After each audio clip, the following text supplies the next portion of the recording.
Eh bien, bonjour tout le monde, on se retrouve aujourd'hui pour un exercice de microéconomie et on va parler de la théorie du consommateur. Alors, c'est un exercice qui va traiter essentiellement des effets substitution, revenu et la conséquence globale, l'effet prix. C'est un gros exercice, c'est-à-dire que si vous voulez vraiment bien réviser toutes ces notions, restez, ça vaut le coup, il est plutôt sympathique. Vous avez l'énoncé de l'exercice comme d'habitude en description, hein, en dessous de la vidéo, vous avez un lien, vous cliquez dessus et vous atterrissez immédiatement sur l'énoncé. N'hésitez pas à mettre sur pause hein, si vous voulez d'abord le faire par vous-même ou simplement lire tranquillement l'énoncé pour avoir, on va dire, le contexte de l'exercice. Bien, alors on y va. On nous dit un consommateur dépense la totalité de son revenu R à l'achat de deux biens X et Y en quantité petit x et petit y au prix Px et Py. Bon, ça, je pense que ça pose de difficultés à personne la compréhension de cette phrase. Ces préférences sont stables et peuvent être exprimées par la fonction d'utilité, donc U égale X plus 2 facteur de Y plus 2. On donne, alors c'est important, hein, on va conserver ces informations sous les yeux. Donc on nous dit que le revenu est égal à 14, que Px est égal à 4 et que Py est égal à 1. Première question, hein, donc on y va direct, alors il n'y a pas de sous-question, il n'y a pas de questions, on va dire, des questions préliminaires. On y va déterminer l'optimum correspondant, E1, par la méthode du multiplicateur de Lagrange. On va donc utiliser le Lagrangien. Alors, vous allez voir, c'est très facile à écrire, un Lagrangien, et c'est aussi assez facile à résoudre. Alors, le Lagrangien, on écrit la fonction d'utilité.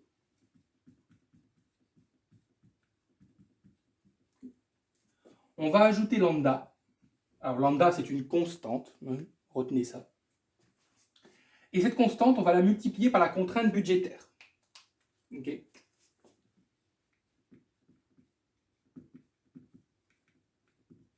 Donc, on rappelle, la contrainte budgétaire, c'est le revenu qui égalise Px fois X plus Py fois Y. Je peux remplacer par les valeurs que je connais. Donc, 14 est égal à 4x plus Y. Alors, on va écrire, donc, le lambda, hein, cette constante, va multiplier la contrainte budgétaire, mais elle va multiplier la contrainte. Bien sûr, on ne va pas l'écrire comme ça. On va tout faire passer, c'est-à-dire qu'on écrira 14 moins 4x moins y. Autrement dit, on écrit la contrainte budgétaire qui est égale à 0. Okay, c'est ça qu'on écrit. Oui. Voilà comment s'écrit un Lagrangien. Bon. Alors, qu'est-ce qu'on va faire avec ce Lagrangien? Eh bien, on va déterminer, donc mettez sur pause hein, pour pouvoir recopier tranquillement, on va déterminer 3 dérivées. C'est comme ça que ça fonctionne, un multiplicateur de Lagrange. On va déterminer la dérivée du Lagrangien par rapport à x. Et on l'égalisera à 0. Pourquoi? Parce que nous sommes dans un cas d'optimisation. Donc les dérivées s'annulent. Et là, la différence, c'est qu'on n'est pas dans un repère à 2 variables, mais à 3 variables. Ou 3 axes, x, y, z. Bref, en gros, on est dans l'espace. On va faire la même chose pour le bien y. Et on va faire la même chose pour cette fameuse constante lambda. Donc on va dériver par rapport à lambda.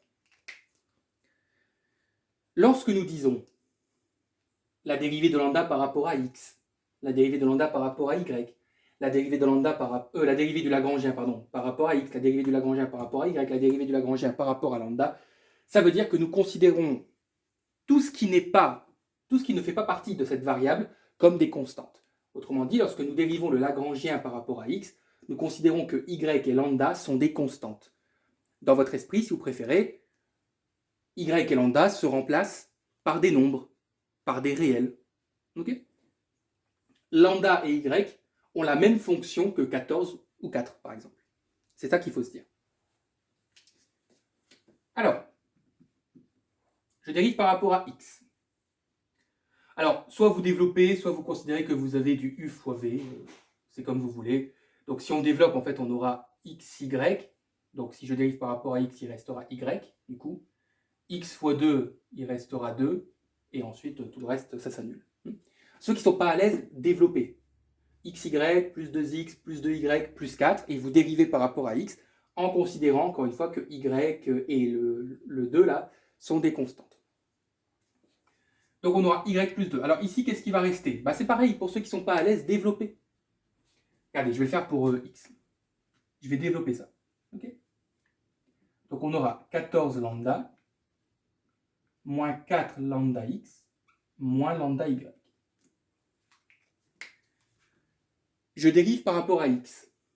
14 lambda constante, ça disparaît. Lambda y constante, ça disparaît. La dérivée de moins 4 lambda x, lambda, dites-vous que c'est comme si c'était 2 là. Eh bien, ça donnera moins 4 lambda. Et tout ça égale 0. Ouais. Alors, je dérive le Lagrangien par rapport à y. Même chose, alors, encore une fois, vous développez, mais ici, on aura l'inverse, on aura x plus 2. Et donc, si je dérive par rapport à y, donc ça disparaît, constante. Ça disparaît parce que c'est considéré aussi comme une constante. Et il va rester juste le moins lambda. Égale 0. Et si je dérive par rapport à lambda, eh bien, x plus 2 facteur de y plus 2. Tout ça, c'est une constante. Donc, ça disparaît complètement. Ça, dites-vous que c'est un x. Dites-vous comme ça. C'est votre x. Et tout ça, c'est 2. Allez, dites-vous. Voilà. Toute la parenthèse, c'est 2. Et là, c'est x. La dérivée de 2x, c'est 2. Donc, on va conserver toute la constante.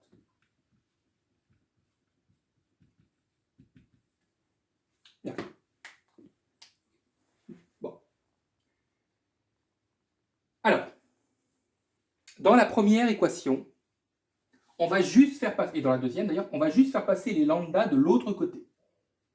Autrement dit, on aura y plus 2 égale 4 lambda. Et là, x plus 2 égale lambda. Et la troisième, en fait, la troisième, bon, vous aurez facilement remarqué qu'en fait, on retrouve la contrainte budgétaire. Eh bien, je vais la réécrire avec, on va dire, sa formule traditionnelle, c'est-à-dire le revenu, donc 14, égale 4x plus y. Voilà. J'ai donc 3 équations.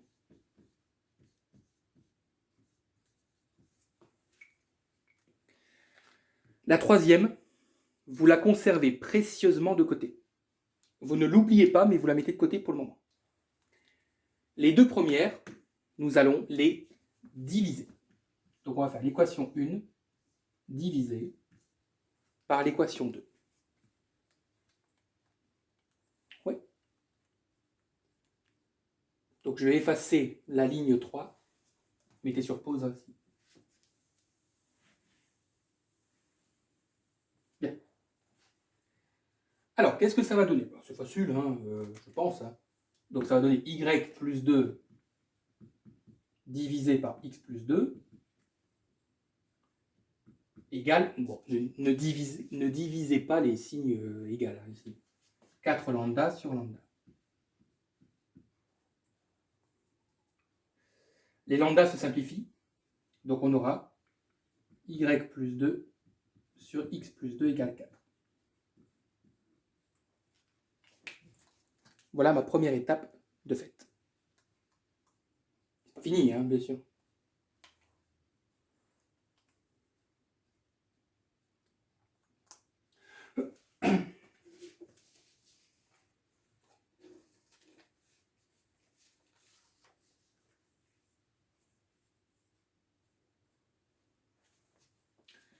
Bien, alors je vais effacer le Lagrangien.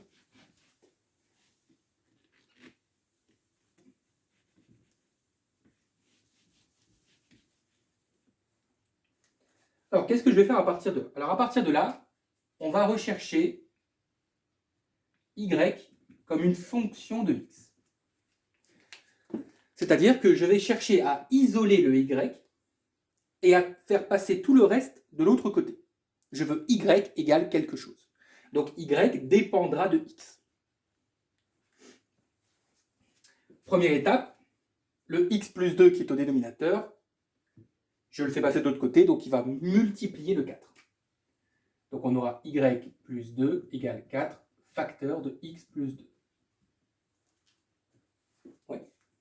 Et le plus 2, je vais passer, donc ça deviendra moins 2, donc y égale 4, facteur de x plus 2 moins 2. Je développe et je simplifie, donc ça fait 4x plus 8 moins 2, donc y égale 4x plus 6.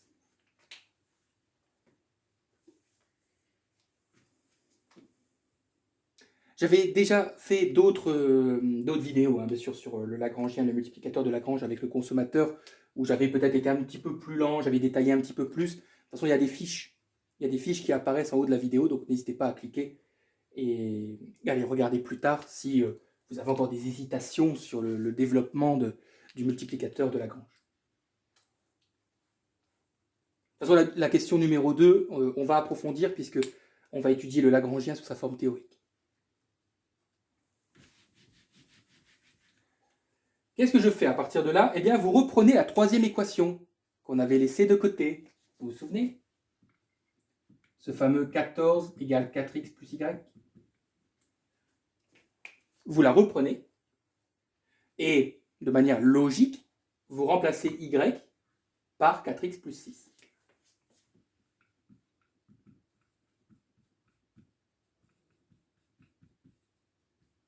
Et là, vous avez une équation qui ne dépend que de x. Vous avez donc une équation à une inconnue à résoudre. Donc 14 moins 6, ça fait 8. 8 égale 8x. Donc x étoile égale 1. Pourquoi je mets une étoile? Parce que nous sommes ici à l'optimum. Je rappelle que l'optimum, c'est de résoudre le programme du consommateur qui consiste à maximiser l'utilité sous contrainte budgétaire. Voilà. C'est ça, chercher l'optimum, c'est résoudre le programme du consommateur. Et donc, pour maximiser son utilité sous sa contrainte budgétaire, le consommateur doit consommer une unité du bien X. Et combien de Y? Y est égal à 4x plus 6. Donc Y étoile sera égal à 4 fois 1, 4, et 4 et 6, ça fait 10. Donc la combinaison optimale, ce sera un 10.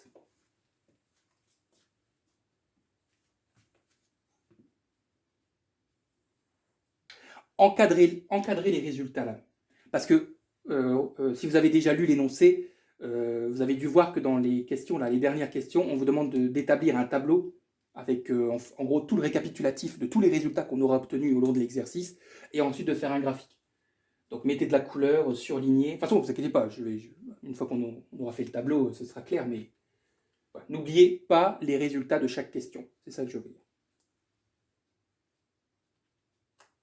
Et nous pouvons déterminer, bien sûr, le niveau de l'utilité. Puisque nous connaissons x étoile et y étoile, donc nous allons connaître u étoile. U étoile, ce n'est rien d'autre que l'utilité qui est maximisée. L'utilité optimale, l'utilité la plus élevée compte tenu de la fonction, bien sûr, et de la contrainte budgétaire. Donc on fait, donc je vais quand même, allez, 1 plus 2, facteur de 10 plus 2, et ça fait 36. 3 fois 12.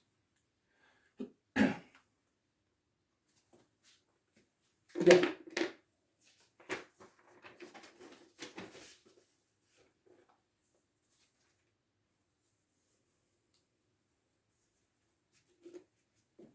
Ouais, ça va, non? Si vous avez déjà pratiqué, on va dire, le Lagrangien, ça devrait aller. Hein. En plus, ce n'est pas une fonction. Il y a des fonctions qui sont bien plus difficiles à dériver déjà. Donc là, ça.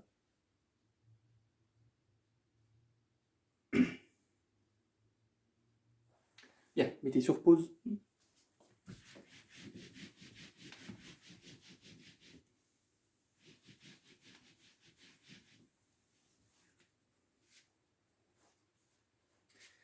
Alors, question 2.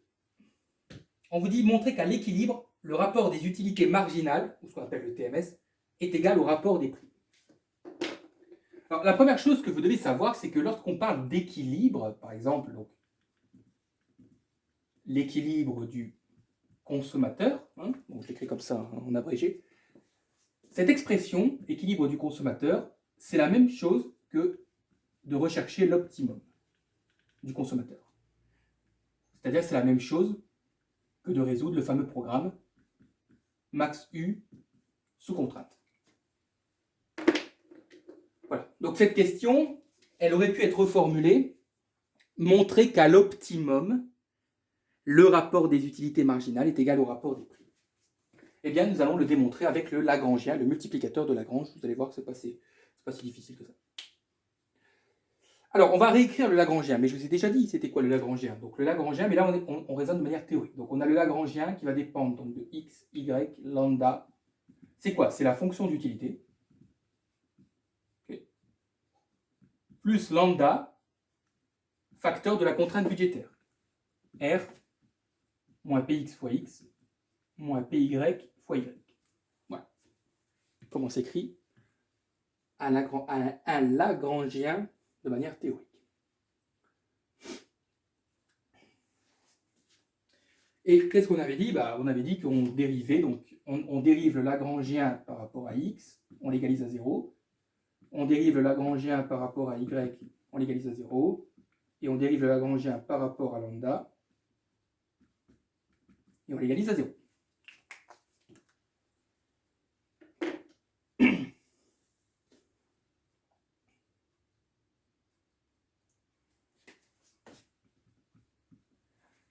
Dériver le Lagrangien par rapport à x, ça revient donc à dériver la fonction d'utilité par rapport à x.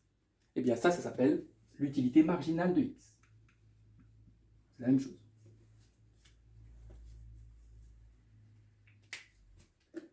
Là, donc je le fais exprès, je vais développer, pour ceux qui ont du mal.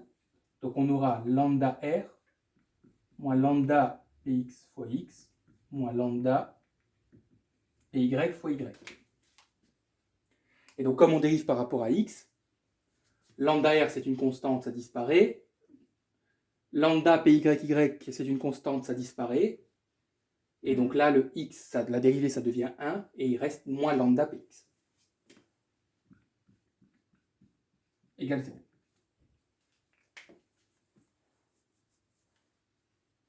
Ouais. Si on dérive le Lagrangien par rapport à y, on aura l'utilité marginale de y moins lambda py. Égale 0. C'est évident. Et dans la troisième, on aura la contrainte budgétaire, donc r moins px, x, moins py fois y. Ouais.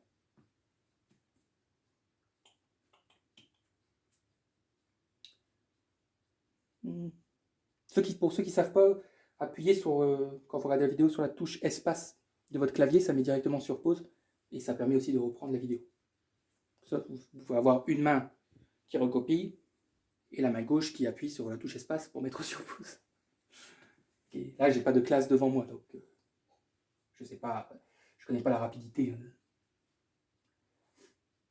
Alors on avait dit les lambda, on les faisait passer de l'autre côté, donc on aura umx égale lambda px, umy égale lambda py, et là on réécrit la contrainte budgétaire sous sa forme traditionnelle, on va dire, ou primitive, r égale px fois x plus py fois y. En fait, on refait ce qu'on a fait à la question précédente. Juste, je raisonne là sans valeur. Voilà.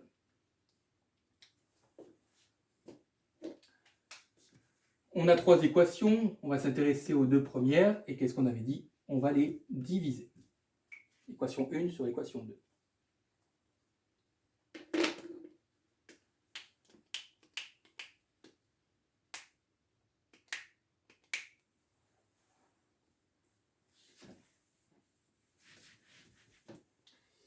On aura donc umx sur umy qui est égal à lambda px sur lambda py. Les lambdas se simplifient et donc on a umx sur umy égale px sur PY.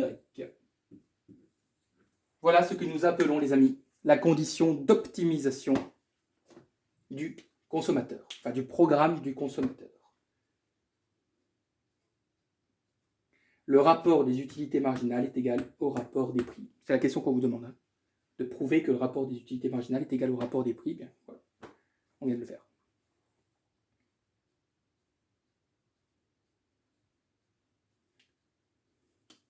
J'ai juste donné quelques petites informations, on va dire, supplémentaires.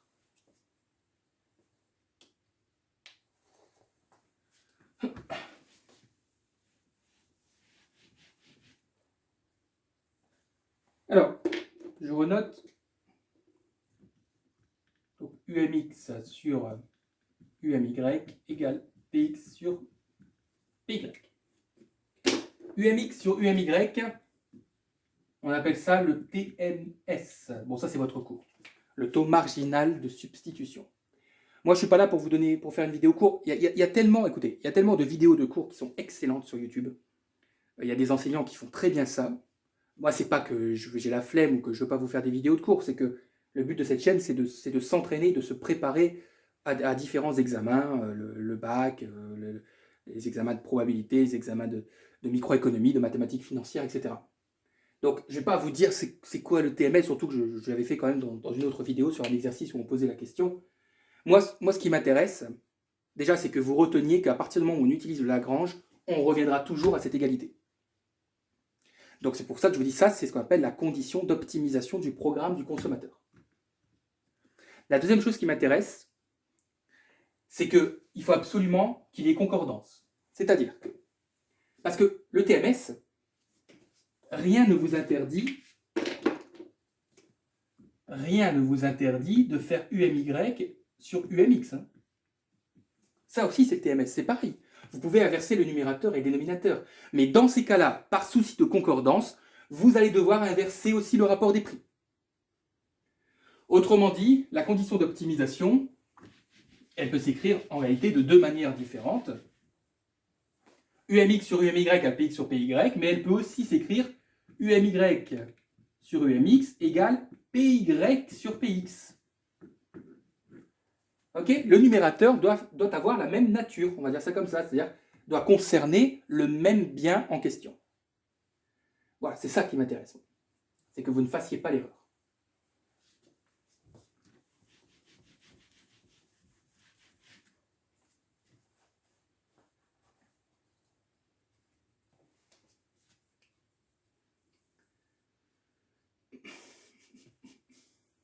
Voilà, après je pourrais vous dire que oui, le TMS c'est la tangente, enfin c'est l'ensemble des tangentes, des courbes enfin, de la courbe d'indifférence, etc.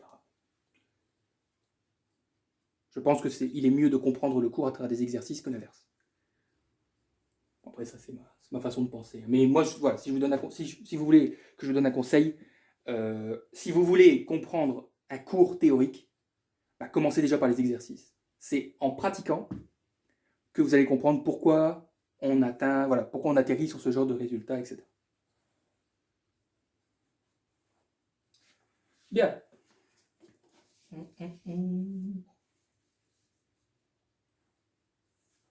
Mettez sur pause.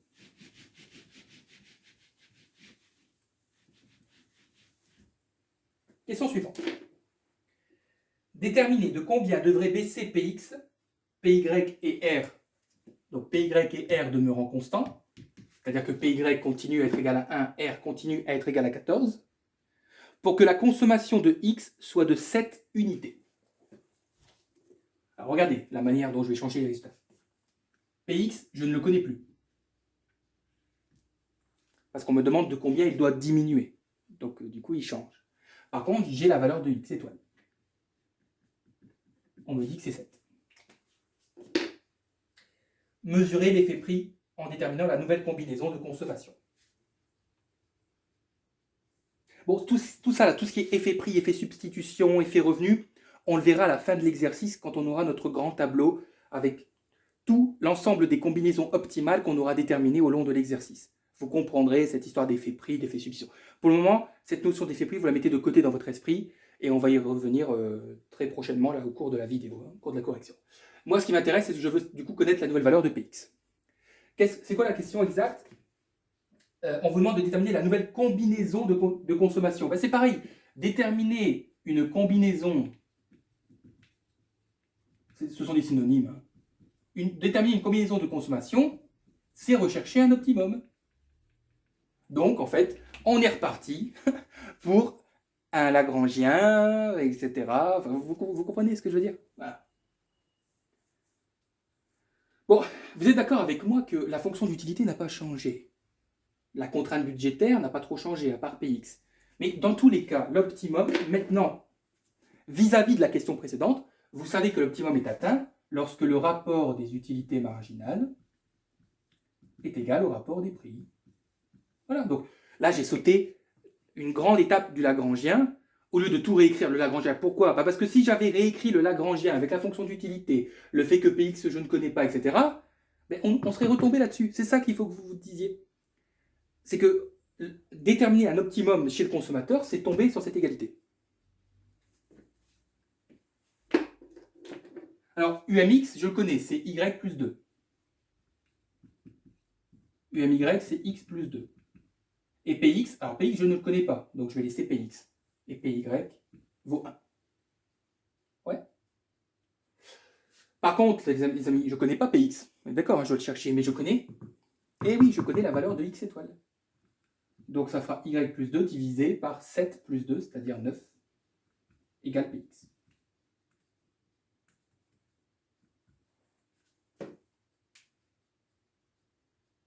Ok?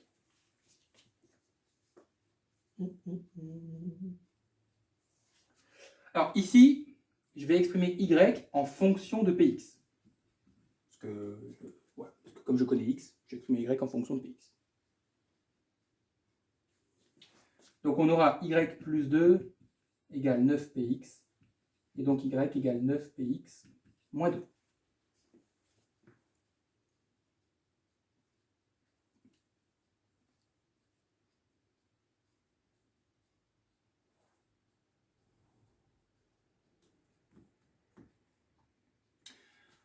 Je vais reprendre ma contrainte budgétaire, donc R, donc 14, égale Px, que je ne connais pas, fois X, qui vaut 7, plus Py, qui vaut 1, multiplié par Y, que je ne connais pas non plus.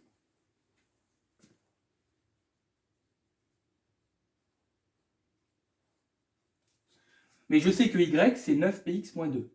Donc ça fait 14 égale 7Px plus 9Px moins 2.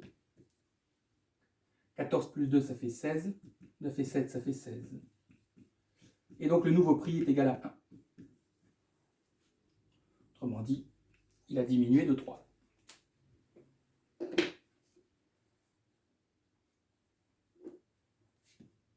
Du coup, je vais calculer Y étoile. Ça fait 9 fois 1 moins 2, ça fait aussi 7. Et je vous rappelle que X étoile est égal à 7. Voilà votre nouvelle combinaison optimale. Donc ça veut dire quoi? Ça veut dire que lorsque le prix de X diminue, qu'est-ce qui se passe? Eh bien la quantité de X augmente et la quantité de Y diminue. Est-ce que ça vous surprend tant que ça? Bah non. C'est même un petit peu logique. Puisque le prix de Y est resté le même, si le prix de X diminue, eh bien on va remplacer du Y par du X. C'est pour ça que X augmente et Y diminue.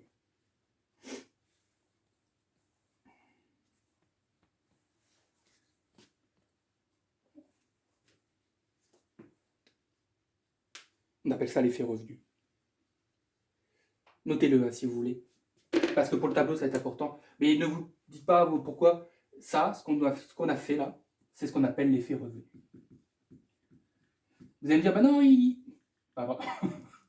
pardon pour l'accent. Vous allez dire, bah non, mais ils nous ont dit c'est l'effet prix. Non, non, non. Mais pour le moment, mettez tout ça de côté.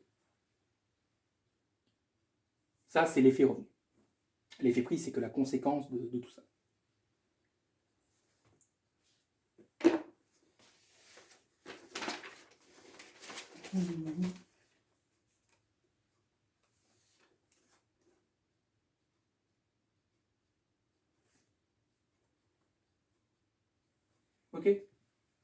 Ah oui, on peut déterminer la nouvelle valeur de U. Oui, c'est important. Donc U étoile sera égal donc à 9 fois 9. Ça fait 81. Oui, ça va. Pas bête l'astico. Il faut toujours avoir toutes les valeurs, hein. La valeur de R, de Px, de Py, de X étoile, de Y étoile et de U étoile. Ça, c'est déterminer véritablement un équilibre.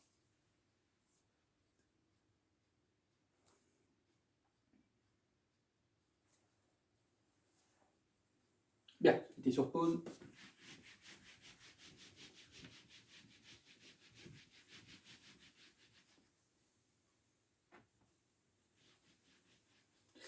Oui, du coup, permettez-moi juste d'effacer. On va voir après si on a d'autres informations. Alors, regardez ce qu'on vous dit. Et je vais noter les informations au fur et à mesure que je lis. Un changement intervenu dans les conditions de production réduit effectivement son prix Px de 4 à 1. Nous savons que Px vaut 1. Cependant, on modifie le revenu du consommateur.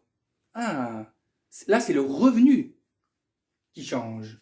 Donc R devient une inconnue. Oui. Faites toujours comme je fais, hein. Ça va vous aider sur votre brouillon. Donc R devient une inconnue. Mais attention, de sorte que soit maintenu en fait le niveau d'utilité de la première question. Alors, allez rechercher le niveau d'utilité de la première question. On avait trouvé U égale 36.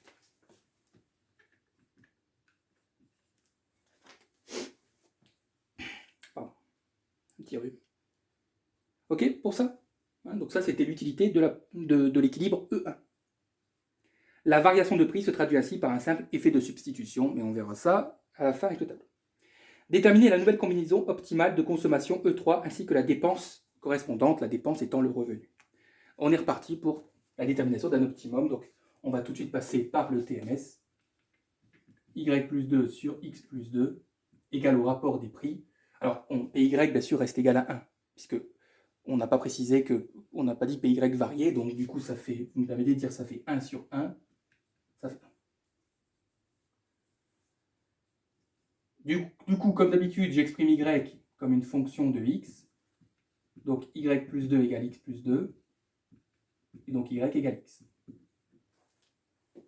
Bon, ça c'est cool quand c'est comme ça. Et là, je suis sûr que vous dites, ah ça, monsieur, il faut le remplacer dans la contrainte budgétaire. Ah oui? Vous connaissez peut-être le revenu? Non. Mais vous connaissez l'utilité. Donc, on va remplacer cette condition d'optimisation dans la fonction d'utilité. Puisque je sais que U est égal à 36, donc X plus 2, et je remplace Y par X, ça fait donc X plus 2.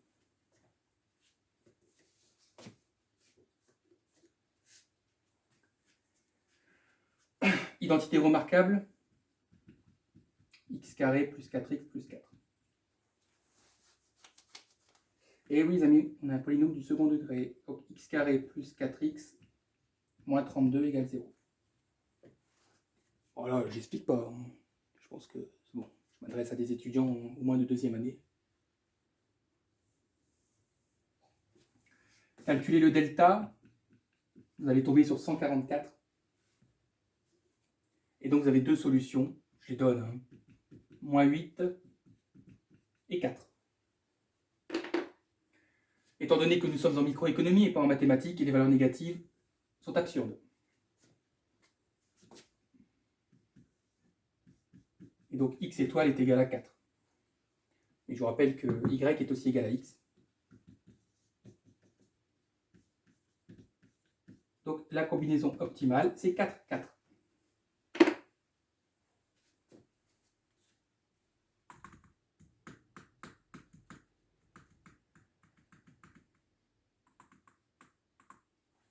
On peut calculer le revenu. Donc R étoile.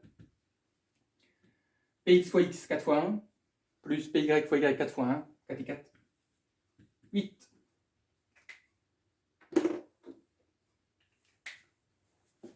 N'hésitez pas à poser des questions en commentaire hein, s'il y a des choses. Pour moi, Voilà, je considère que comme ça fait 2 fois qu'on l'a déjà fait, la seule différence ici, faites attention, c'est de bien remplacer la condition d'optimisation dans la fonction d'utilité. Mais si vous aviez ça sous les yeux, ça aurait été clair. Enfin, c'est clair, je pense, parce qu'on l'a sous les yeux. C'est pour ça que je vous dis, faites toujours ça.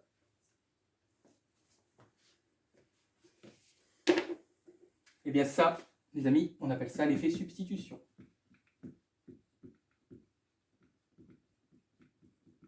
Et de toute façon, on va tout résumer dans la question suivante.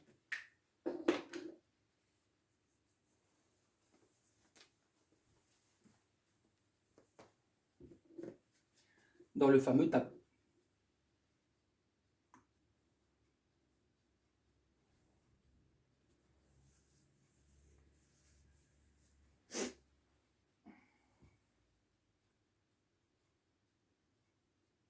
Prenez le temps de retravailler cet exercice tranquillement, hein, une fois que la correction prise, les petites notations qui vous paraissent importantes lorsque je m'exprime à l'oral, et vous verrez que ça va bien se passer. Allez, on va construire le tableau de résumé. Donc on a 3 équilibres, E1, E2 et E3. Alors bon, l'exercice est particulier, parce qu'en fait, E3, il intervient avant E2. Donc ne soyez pas surpris, vous allez voir dans le tableau. Donc là, je vais juste dans le tableau résumer les 3 optimums que nous avons déterminés. Alors regardez. Oh, c'est vrai que j'aurais pu vous le faire, surtout que je vous ai fait le graphique. J'aurais pu vous mettre aussi une photo, mais pour ça, on va le faire ensemble.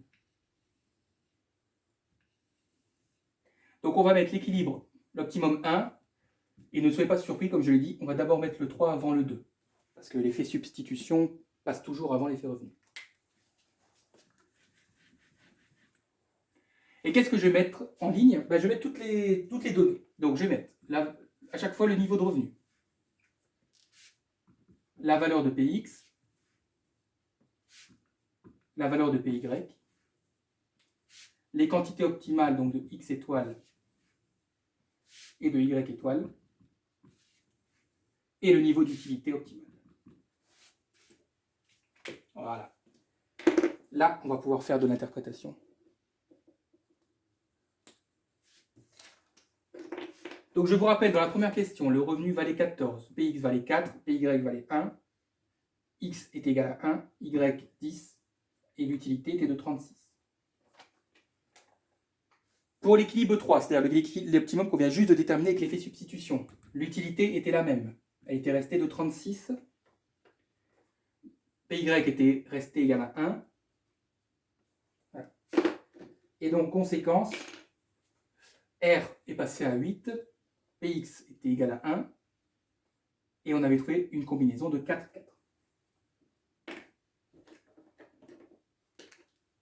Et pour l'équilibre E2, donc la deuxième question, nous avions gardé, donc je mets les mêmes couleurs hein, pour que vous puissiez bien lire, on avait conservé 14, Px, on avait conservé 1, Py, 1, on avait trouvé 7, 7, et un niveau d'utilité de 81.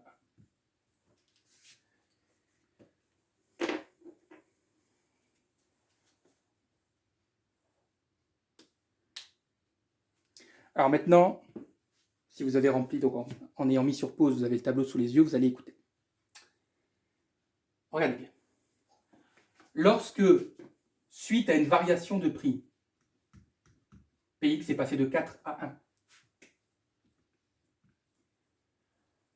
Donc, je répète. Lorsque l'un des deux biens voit son prix varier, bon là c'est une diminution.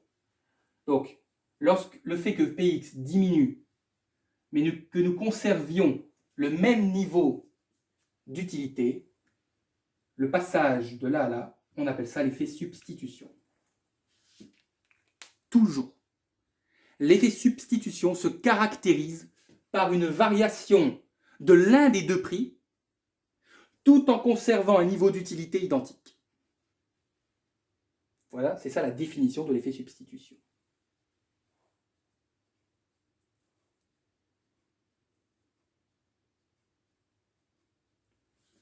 Par contre, une variation du prix tout en conservant le même revenu, Ce passage, nous appelons ça l'effet revenu.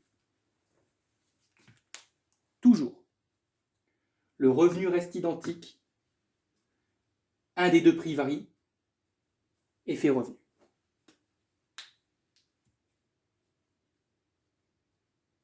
Bien sûr, vous pouvez analyser les conséquences par vous-même. Bon, l'utilité augmente, le niveau des deux biens, les quantités optimales des deux biens augmentent. On passe de 4 à 7 et de 4 à 7. Donc ça, c'est pour l'effet revenu. Et l'effet substitution, on avait eu, regardez, une augmentation de x, mais une diminution de y. C'est normal. Vous ne trouvez pas qu'il porte bien son nom, cet effet? L'effet substitution. On a consommé plus de x et moins de y. On a remplacé du y par du x. On a substitué les deux biens.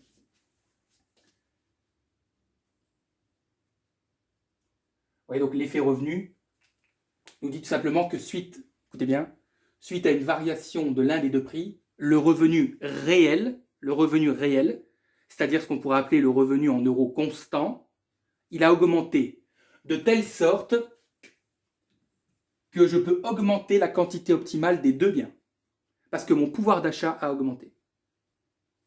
Le revenu est resté le même, le revenu en euros courants, mais le revenu en euros constant suite à la diminution de Px, lui, ce revenu constant, il a augmenté, donc je peux consommer plus des deux biens. C'est pour ça qu'on l'appelle l'effet revenu. On pourrait presque l'appeler l'effet pouvoir d'achat, si vous préférez. Et c'est quoi, monsieur, l'effet prix? L'effet prix, c'est la somme des deux. C'est ça, l'effet prix. L'effet prix, c'est le passage de E1 à E2. E1, E3, effet substitution. E3, E2, effet revenu. E1, E2, c'est-à-dire la totalité. On appelle ça l'effet prix. C'est pour ça que c'est la somme des deux. N'additionnez pas les valeurs, hein. J'ai pas dit ça. J'espère que vous m'avez bien entendu. Hein. J'ai pas dit qu'on doit additionner les valeurs. J'ai dit qu'on raisonne en termes de passage, d'équilibre. Mais on dit simplement que c'est la somme, pour mieux comprendre. Bon, pour ce qui est du graphique, parce que j'ai bientôt plus de batterie, mais c'est pas grave, le graphique, vous l'avez en description, hein, vous avez un lien, vous cliquez dessus, et vous avez le graphique qu'il faut réaliser correspondant. Je vous laisse l'étudier par vous-même. De toute façon, normalement, vous avez votre cours. Donc, je n'ai pas besoin de le reproduire. Hein. Donc, vous allez en description, il est marqué lien vers le graphique, et vous cliquez dessus, et vous avez tout de suite le graphique. Ça a été fait sur Excel, pour ceux qui veulent le savoir. Et c'est pareil, c'est un résumé du tableau, là. Ok. Bon, c'est tout pour aujourd'hui. Hein. Merci à tous. N'hésitez pas à mettre un petit like et à vous abonner à la chaîne pour la soutenir. Et on se retrouve très vite pour de nouvelles vidéos.